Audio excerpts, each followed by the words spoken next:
Salve, salve pessoal, mais um evento aí de conhecimentos bancários. Chega, professor, não aguenta mais, nem eu também. Mas vamos acabar, né? Falta uma para acabar, conhecimentos bancários. Fica tranquilo aí, meu querido. Pouca coisa falta para a gente completar esse extenso edital para você. É verdade. Estamos falando de câmbio, né? Sim, professor. Além do que eu te falei dos agentes autorizados, do mercado de câmbio, essas operações, o valor pede algumas informações complementares. Então vem aqui comigo. O objetivo aqui é começar a conversa falando justamente sobre posição de câmbio. O que seria a posição de câmbio? Quando se perguntar, para você lembrar, ela representa, na verdade, o saldo das operações de câmbio, referentes à compra e venda de moeda, né, e ativos relacionados a esta, feitas por quem? Por instituições financeiras que operam nesse mercado. Como assim, professor? O que o Banco Central quer saber, né, é quanto dinheiro o banco tem, ou quanto aquela corretora, ou quanto aquela instituição tem, quanto ela negociou, né? Porque às vezes ela comprou 10 e vendeu 20, vai faltar dinheiro. Como assim? Comprou à vista e vendeu a prazo. Então é interessante observar que há uma preocupação do monitoramento e acompanhamento. O Banco Central quer saber a posição até para ver as condições adequadas de funcionamento. Veja, ele não estabelece um limite, mas ele quer saber se a instituição financeira terá os recursos necessários. Se me vendeu dólares, tem que entregar. Então, essa é a questão. Nesse caso, o que você precisa tomar cuidado? É a história dos prazos, né? Então, vem aqui comigo. Nesse caso, reside uma questão curiosa, que você precisa lembrar. Nas operações de câmbio, que a gente chama de operações prontas, o dólar pronto, por exemplo, ou à vista, né, é aquela que tem que ser liquidada em até 2 dias úteis da data da contratação. Então, à vista, dia mais 2 dias úteis.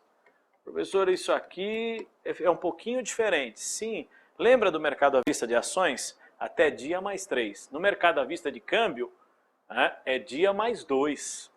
Por isso que a gente está chamando sua atenção para esse detalhe. Tá. Você também tem as operações realizadas para liquidação futura, ou seja, prazo maior que 2 dias. Entendi. Então o dólar futuro é aquele que tem prazo superior a 2 dias úteis do dia do negócio. Tomar um cuidado aí, só por causa da data que é diferente quando você fala do mercado à vista de ações, por exemplo. Um é dia mais 3, outro é dia mais 2. Então o mercado à vista, também chamado de spot ou dólar pronto, este aí para você, 2 dias úteis, hein? Até 2 dias úteis do dia do negócio. Muito bem. Se considerarmos este elemento como determinante, vale lembrar também, né, que a posição de câmbio ela será definida então em função de alguns detalhes. Por exemplo, quando a gente diz que a posição de câmbio comprada, o saldo positivo em moeda estrangeira, né, que a instituição tem, sempre lembrando, tanto o que é pronto quanto é futuro.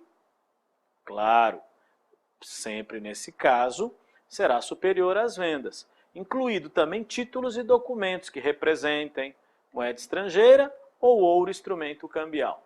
Então soma tudo isso e fala assim, olha, comprou 10, vendeu 8, então está na posição comprada.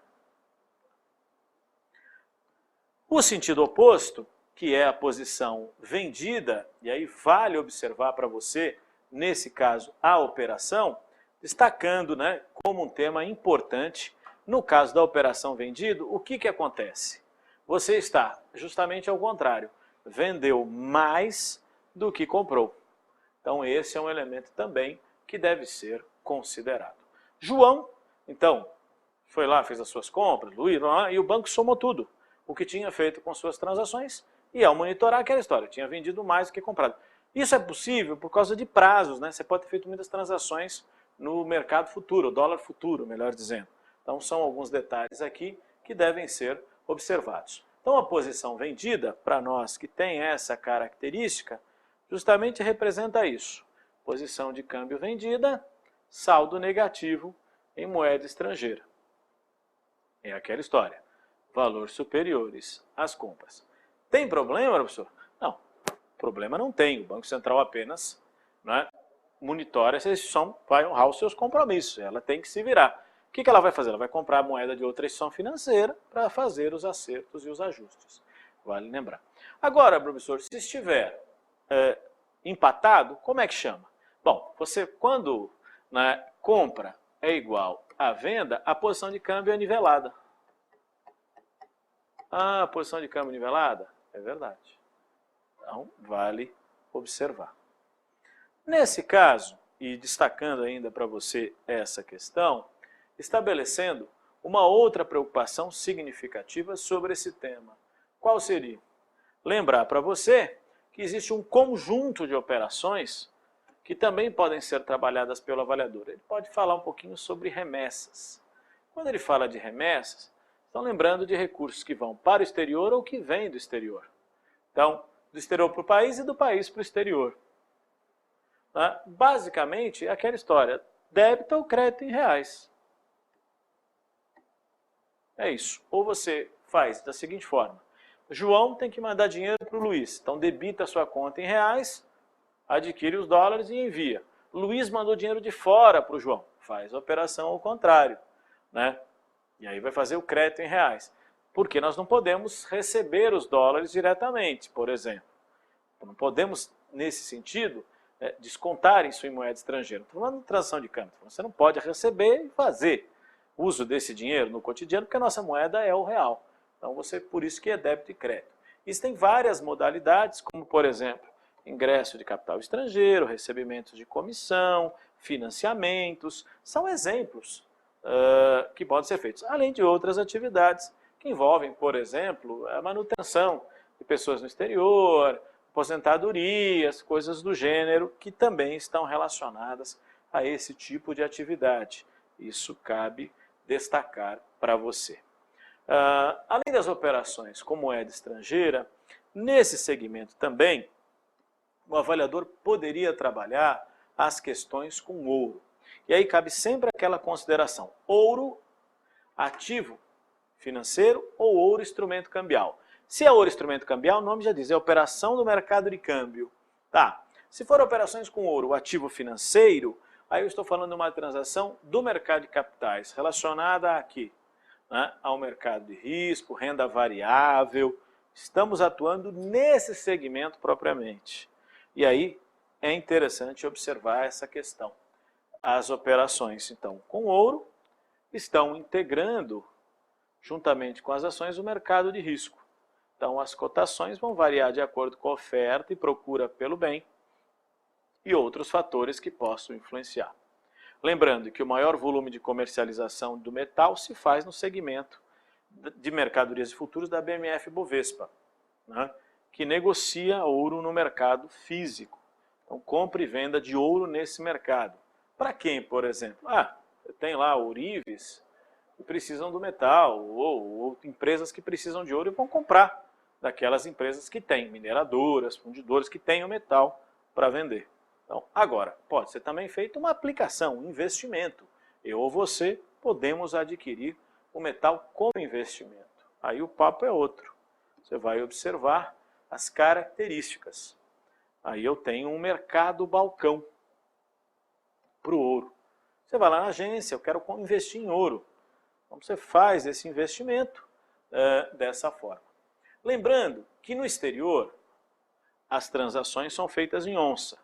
Onça Troy, 31 gramas mais ou menos. E no Brasil, reais por grama. Então é aquela cotação. Onça Troy, vai, 100 dólares a onça Troy. Então você já lembrou, está fazendo por 31,1 gramas. No Brasil, reais por grama, 100 reais por grama. Você entendeu a diferença na formação da cotação, né? Lembrando que sua comercialização é feita em barras, né? O grau de pureza chegando a quase 100%, nas transações, então, realizadas com o metal.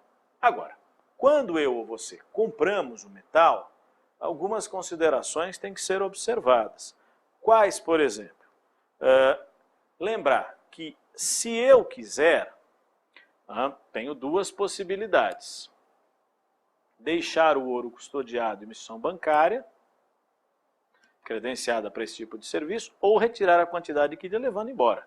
Só que é aquela história.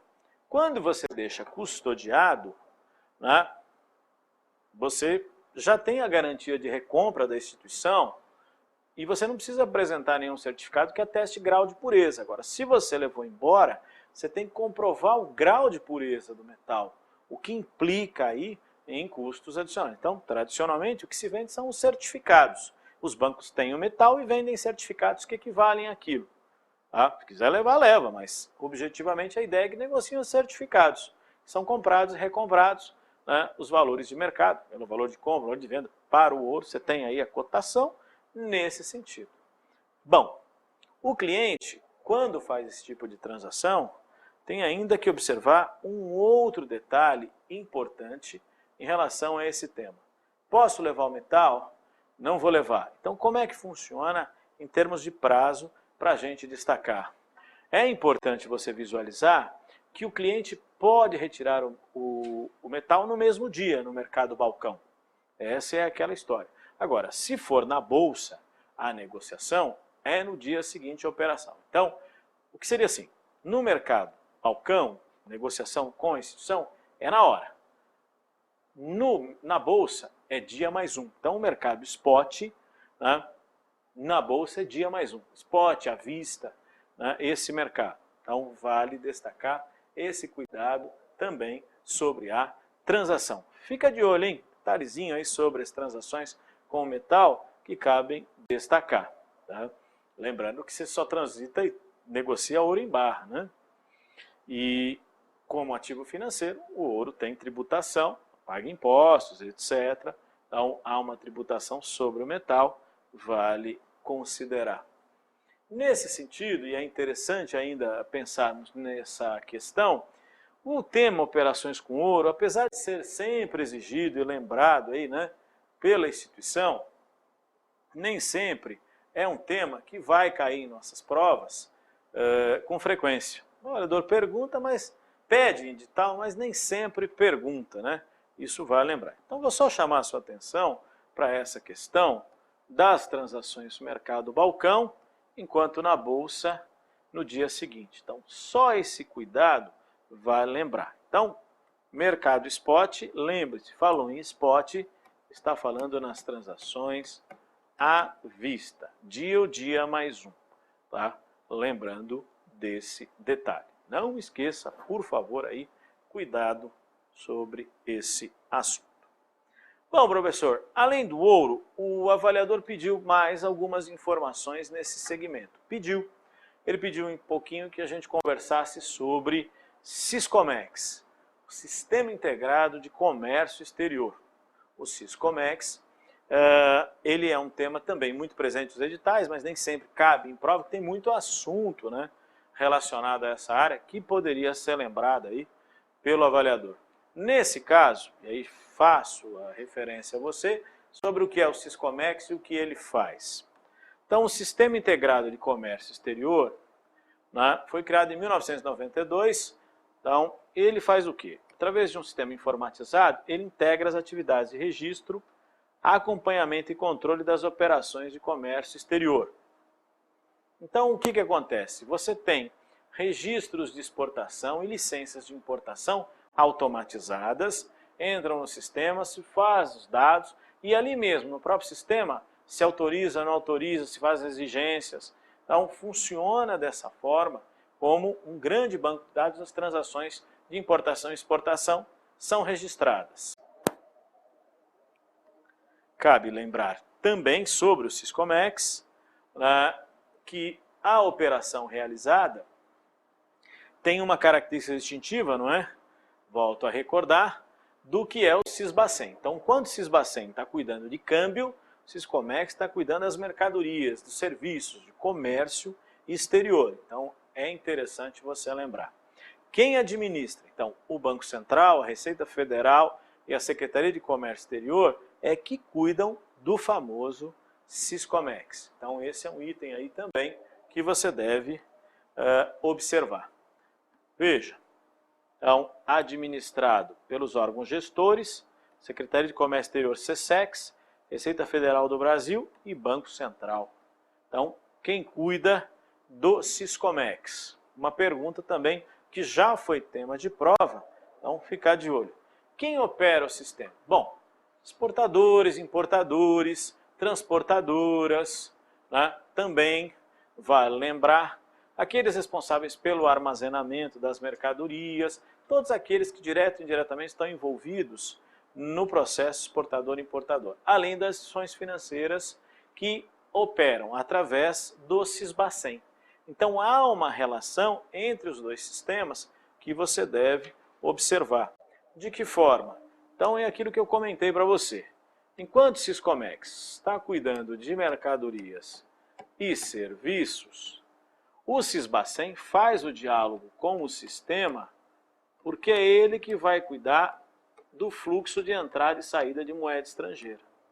E é através do Sisbacen eles fazem a interlocução dos lados. Lembrando que o Sisbacen, Banco Central e o Siscomex, o trio que eu te mostrei aqui, estabelecendo essa relação entre os fluxos, né, de informação do sistema. Muito bem. O que mais a observar? O Siscomex, desempenhando esse papel de integração e normatização, facilita e agiliza os processos. Isso não libera, claro, os processos fiscalizadores e acompanhamentos feitos pela Receita, por exemplo, na área portuária ou aeroportuária, etc. O controle, entrada e saída de mercadorias, etc. Mas agiliza o processo documental, porque os órgãos anuentes, ministérios, secretarias e outros órgãos entram no sistema aprovando ou não. É aquela história, você quer importar alimentos? Tem que ter autorização do Ministério da Agricultura. Quer exportar medicamento? Ministério da Saúde. Então entra lá e tem autorização. Além disso, o avaliador pode pedir para nós informações sobre fontes de financiamento. E ele pediu no edital, financiamento de exportação, importação. E como esses assuntos se relacionam muito à área de cambial, ele deixou para falar junto aqui com o tema. Nesse caso, pensar os mais tradicionais em prova. Financiamento à exportação, adiantamento sob contrato de câmbio, ACC. O que é isso? Antecipação de recursos em moeda nacional ao exportador. Por conta do quê? De exportação a ser realizada no futuro. Esse tipo de operação não paga IOF. Então, adiantamento sob contrato de câmbio, fez uma venda, o exportador, ó, vendi 100 mil dólares. Tá bom, fui lá no banco e falei, você pode adiantar?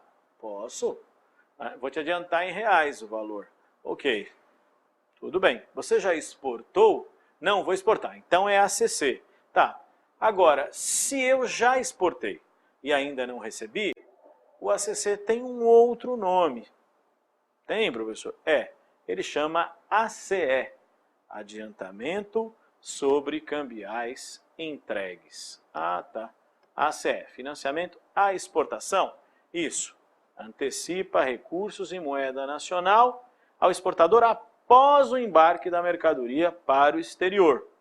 Claro que ele ainda não recebeu, porque a venda é a prazo. Também não paga imposto. Espera aí, se for antes de embarcar, ACC. Se for depois de embarcar, ACE. Mas o princípio é o mesmo. Sim, o princípio é o mesmo. Bom, professor, que mais? Além dessa questão, cabe também uma consideração sobre outras fontes de financiamento que você deve observar. Quais seriam, professor? Como o BNDES, que dispõe de linhas de crédito. BNDES Exim, linha de crédito exportador e importador. Então ajuda nessas operações?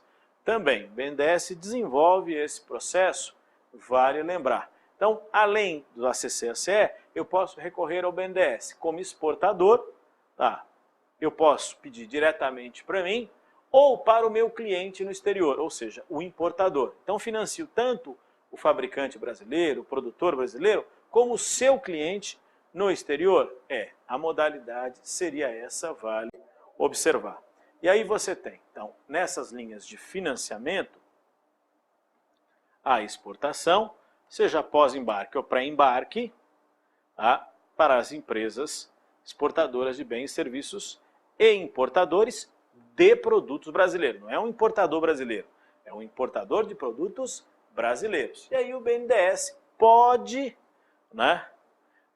chegar a 100% do valor da exportação, garantindo então capital para esse.